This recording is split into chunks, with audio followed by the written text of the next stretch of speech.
nabubuo, unti-unting nabubuo. Ayun for me.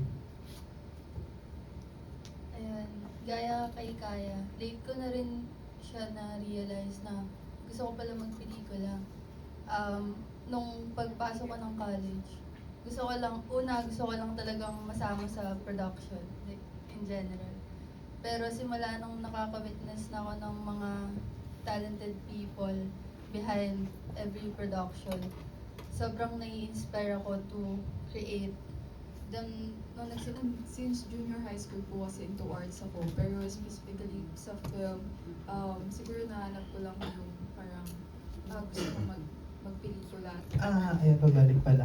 Sa akin, siguro, since it's a love letter film, siguro, yung mga karanasan ko din nung bata ako with my papa na tricycle driver. So, hindi ko po siya biological father. Siya ay aking uncle. Pero during kasi nung bata ako, wala po lagi yung mama ko kasi nag-work siya sa Bulacan, yung mga malalayo. Kaya naiwan ako sa care ng uncle ko, which is a tricycle driver. So, yun, kagaya ni Jello, dun sa pelikula, sumasakay din ako sa harapan para makakuha siya ng mas maraming pasahero. Tapos, ayun, yun siguro yung pinaka nagpunla ng kwento ng Coding si Papa. Yung mga moments na binabalikan ko sa sarili ko para ikwento at ipadama naman yung ganong klase ng pagmamahal na pinadama naman talaga sa akin ni Papa nung bata ako. Women that I believe shared the same experience. At growing up, mas madami ako nakikilala na victims kesa sa perpetrators. And naging issue siya for me. Kasi mas madami akong nakikilala nga na biktima. And most films growing up, mas madalas pinapakita yung tragedy dun sa biktima kaysa dun sa perpetrator o dun sa abuser. And I want to shift yung narrative. What if tayo naman yung tumingin sa kanila pabalik? Kaya, yung Ogima, I was very afraid to do it at first because I'm not ready to share that part of my life. But it's a risk I took as a last student film that I know people should watch. Women like me should watch Victims. And I'm grateful that I had a team na naniwala dun sa story kahit tatlo lang kaming proponents at mahirap siyang gawin with a limited budget. Pero ayun na, itawid naman namin siya. And, well, nag-start yung story na yun kasi yung mom ko was raised by a very, very hardworking farmer. And ayun, growing up, hindi ko talaga naging ka-close yung lolo ko.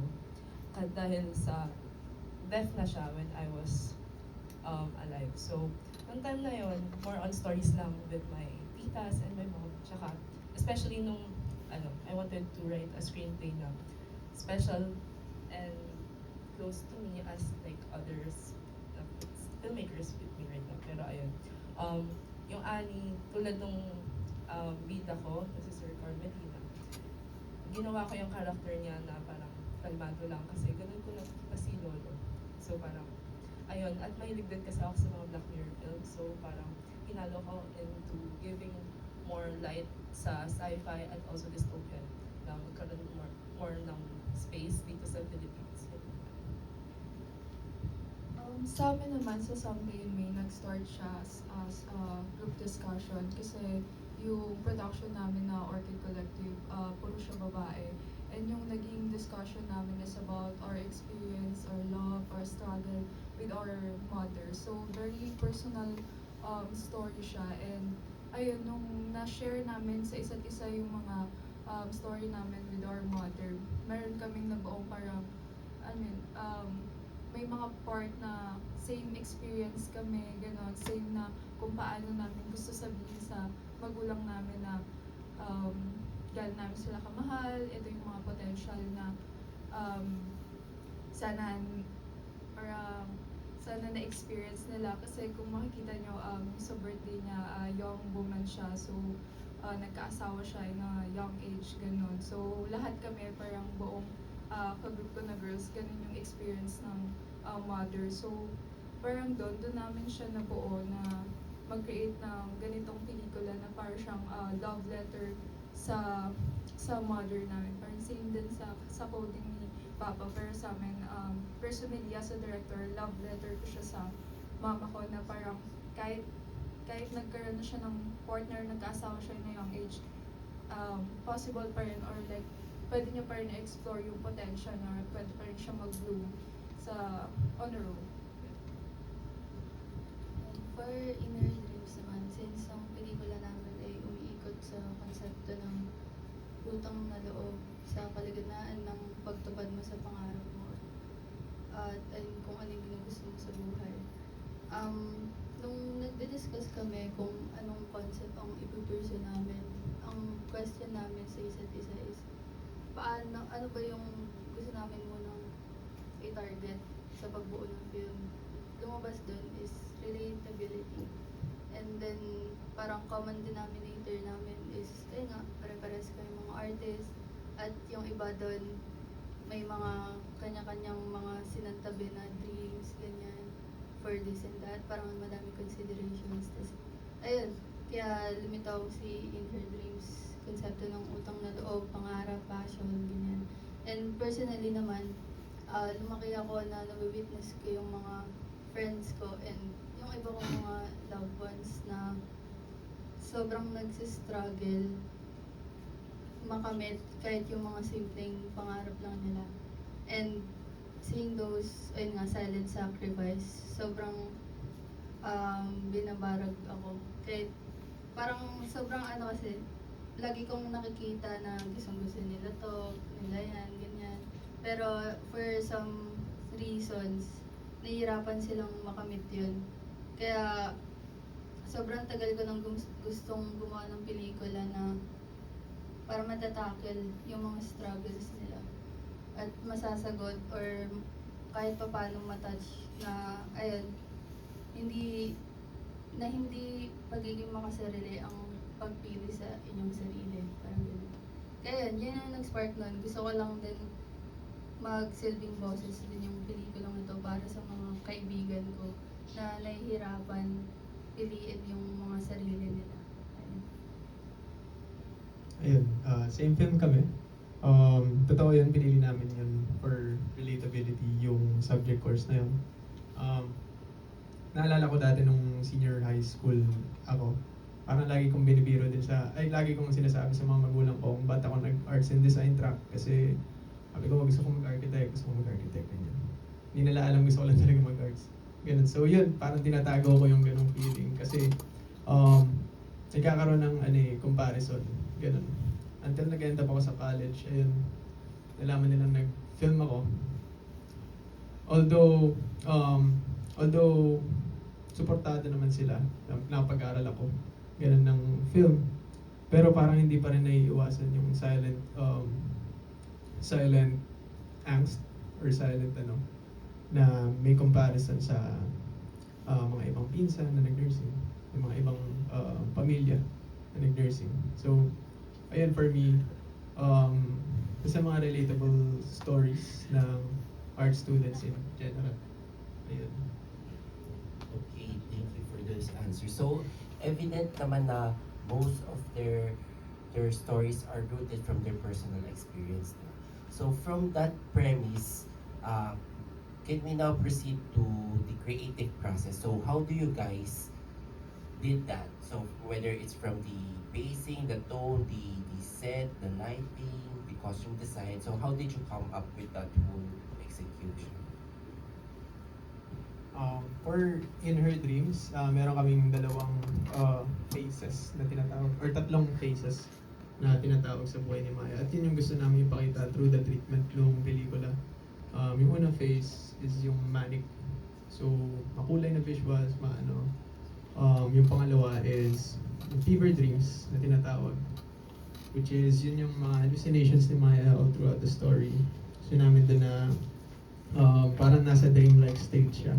So, yun din yung gusto namin i-replicate through cinematography and editing and production design. Ayun, then yung pangatlo is yung depressive state. Doon makikita na natin yung mga pale na kulay, yung mga static shots para ma-emphasize yung pagka-dragging ng pelikula nag-long takes din doon for the editing. So, yun for treatment sa In Her Dreams. To add lang din sa overall approach ng pelikula, isa sa main goal namin is maparamdam sa mga tao kung ano yung nararamdaman ni Maya. Parang nakakasakal, nakakalunod, parang halos di na makahinga, parang ganun. Kaya, ina-establish namin ng maayos yung, ayun nga, yung parang, kahit, for example, nasa phone call lang si nanay, pero on screen nakikita natin siya para ang pinaka nire-represent nun is kahit malayo, kahit hindi niya nakakasama yung nanay niya, yung feeling ng pagkakontrol nun and pagmamanipulate sa kanya is laging nandyan, laging hindi naaalis. Tapos parang yung sa ano din, sa tito niya, yung abusive tito niya, parang ginol din namin, parang kay nanay. Kung si nanay nakikita siya on screen, si tito sinadya namin na puro mga kamay lang yung nakikita. Kasi pag naaalala mo yung mga ganung experiences, kahit di mo makita yung mukha, di mo marinig yung boses, yung pakiramdam laging nandoon. Kaya ayun yung mga points na tinarget talaga namin para lalo pang maparamdam sa audiences yung experiences ni Maya. Sa amin naman, yung naging creative process namin, mas nauna yung mapagdesisyonan namin kung ano yung medium namin bago namin mabuo yung story, yung sinulat. So, napagdesisyonan namin na mag-stop motion, like i-build from scratch yung naging set design. And then, after that, dun kami nag-create na nung script namin. And sa paggawa ng script namin, ginawa namin siya as audio-visual kasi wala kaming dialogue eh. So kung i-explain namin yung per sequence, kung ano yung gusto namin makita sa visual, yun yung nakalapat doon. And sa pag-create din nito, siguro sa production din, mas pinaglaanan namin yung pre-production kasi from scratch siya. So binild namin ng yung set nun, parang almost 1 week din. Parang kami naka-quarantine sa isang bahay para lang mabuo yun. And then, 3 days din namin siya shoot kasi nga, ano siya yung stop motion, puppet, parang gano'n. And then, sa naging story din, sa pag-create ng mga flower, gano'n, nagkaroon kami ng time na paglaanan din ng research kung anong flower yung i-represent namin dun sa woman. Kasi sa naging progression ng film, yung pag-progress niya, ginamit namin as representation ng babae is yung sa Kalachuchi. Kung mapapansin nyo, may 3 kulay siya. Kasi based sa research, depende sa environment mo kung anong kulay ng Kalachuchi yung magiging kulay niya. Parang depende, like may white, may pink, may yellow. So parang dun sa naging progression ng film, ini-start namin siya as white kasi pure pa yung girl, wala pa siyang na-feel na parang na nako-control or something. And then sa next yung pink, parang representation namin siya as may bruise, parang may na-feel na yung girl na parang nako-control na siya sa environment niya, gano'n. And then yellow, like dun na siya nag-bloom talaga. And then yung sa naging doon naman sa mealybugs, yun yung parang representation namin sa guy, kasi doon sa lalaki, kasi yung mealybugs yun yung peste sa Kalachuchi. So parang yun yung pag lumilitaw siya, doon parang na nakikita na nafe-feel ng girl na nako-control siya or like na nasa-stop siya sa kung ano yung gusto niyang gawin. So ganun yung naging process namin sa pagbuo ng story na yun. For our creative process naman, parang ang tagal namin pinag-debatean kung kasi sa simula talaga halos 3 lang talaga kami nag-iisip dito sa film namin, which is Annie. Tagal namin pinag-debatean kung VFX, CGI, or magpapatayo talaga kami dahil sa world building. So yun nga, personal vision ko din talaga dahil alam ko naman sobrang hirap maghanap ng parang mabilisang maayos na CGI. Kaya nagtatayo kami ng mga domes and sobrang hirap niya dahil first, thank you sa mga group na nandito right now na naging construction workers na rin sila. So, grabe. With that, yung screenplay ko kasi with Annie, nasulat ko na siya last year. So, parang naisip ko na kung ano talaga gusto ko is gawin for CNPU. And since thesis film din siya somehow, in capstone. So, ayun, more on collaborative, tsaka ang thankfulness talaga more on sa crew dahil hirap talaga mag-push through with a film like this na ganito kabigat at in a span of more or less 3 months na matapos kagad. At the same time, syempre, ang layo din kasi ng location namin. So, ayun, ang daming tulong-tulong sa mga pamilya namin with the sa transactions and everything, sa pag-aayos. And ayun, more on sa pag-build ng characters, natuwa naman po ako na lahat ng mga tatak namin artista pumayag sila with their roles and ayun. Sa Ugima naman, actually, hindi ko masyado na napag-preparean yung script. Nung napag-usapan namin siya, 3 na lang kami and then we proceeded with it. Sinorta lang din talaga ako sa mga kagrupo that I didn't have to defend the vision that I have in a sense na kailangan kong makipagdebate kung bakit ito yung kailangan namin gawin at kung bakit siya horror at marami pang iba. Bjorn, my producer, one of my producers, Bjorn, ginawa niya talaga everything that she could para, kasi logistically, hindi din namin alam paano namin siya na itawid. Grateful din ako na nasa, lahat kami taga Cavite. So, dinala namin most of the crew there kasi dun kami comfortable at sa tingin namin at the moment dahil sa pagtaas ng gas, mas makakamura kami logistically since provided most of, and kabisado namin yung lugar. Creative-wise, grateful din ako sa mga nakuha ko na department heads kasi open sila to collaborations. I was able to sit with my DOP and do the shortlist with him. Yung art department namin. Although, syempre, hindi naman all the time smooth sailing yung mga nangyari. Meron ding conflicts, especially sa kung paano nila intindihin yung script since isang sequence nga lang naman yung may linya. So, it was very hard, especially sa continuity. Pero, wala ko masyadong makwento sa process kasi most of the time naging pulsuhan lang kung paano kami magka-cut. Naniniwala kasi ako na yung pelikula, 3 stages siya. So, there's a film sa utak mo habang sinusulat mo siya, pelikula din, ibang pelikula din siya habang sinushoot. Tapos iba din yung itsura niya sa post. So, most of it naging pulsuhan lang if ito yung gladly, ito yung naging kinalabasan niya.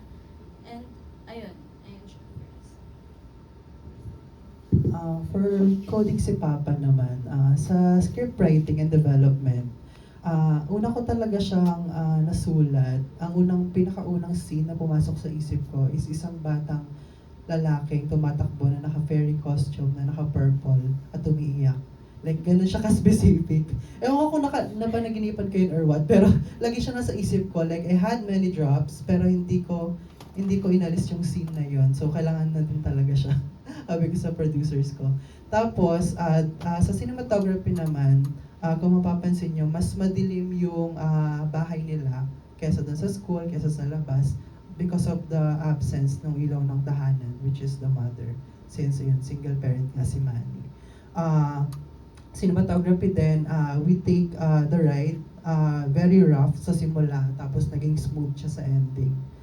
Sa prod design, ang instruction ko lang naman kay Miko, yung PD ko is, baklain mo lang yung prod.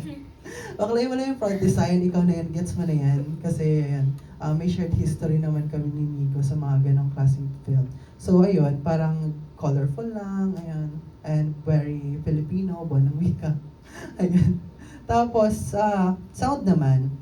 Sa sound, yung, kung mapapansin nyo dun sa film, yung tula ni Jello, sa stage is naka-mic, so may vibrations, filtered.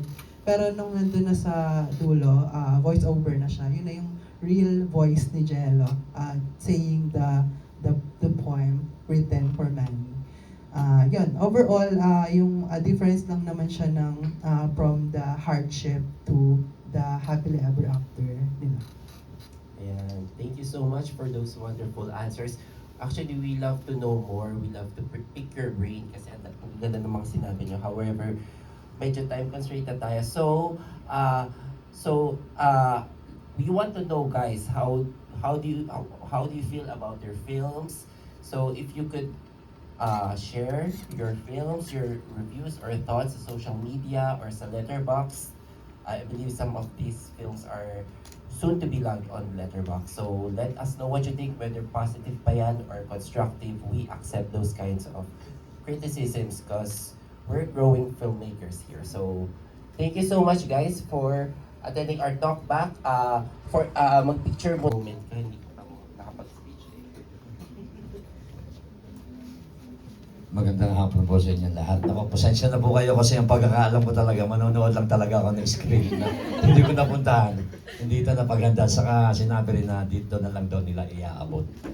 Special pa pala yung pagpapaabot na ginawa nila. So maraming salamat. Una sa nasa taas, maraming salamat po sa award. Braindead Kids Production. At saka siyempre, Cinepio. Ito na po yung pangalawa kong parangal na pinagkaloob nyo sa akin simula nung 2023, tama ba ako? Sa isang film din bilang isang best actor. Ito na po yung pangalawa. And then, lubos po ako nagpapasalamat. Alam ko, kalimitan sa inyo, lahat halos from FEU.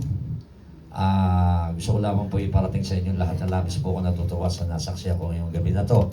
Natutuwa ako dahil nakaharap ko rin ang harap-harapan yung mga young filmmakers na super huhusay.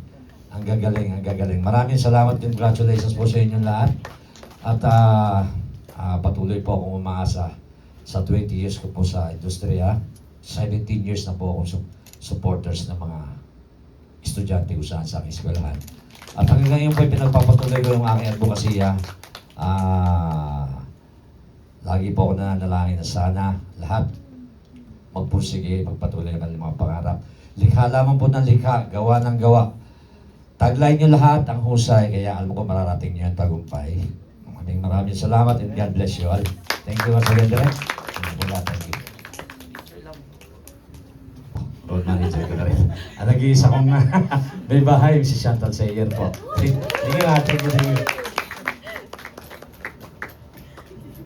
Congrats, Sir Vic. Thank you so much, guys, for attending our Black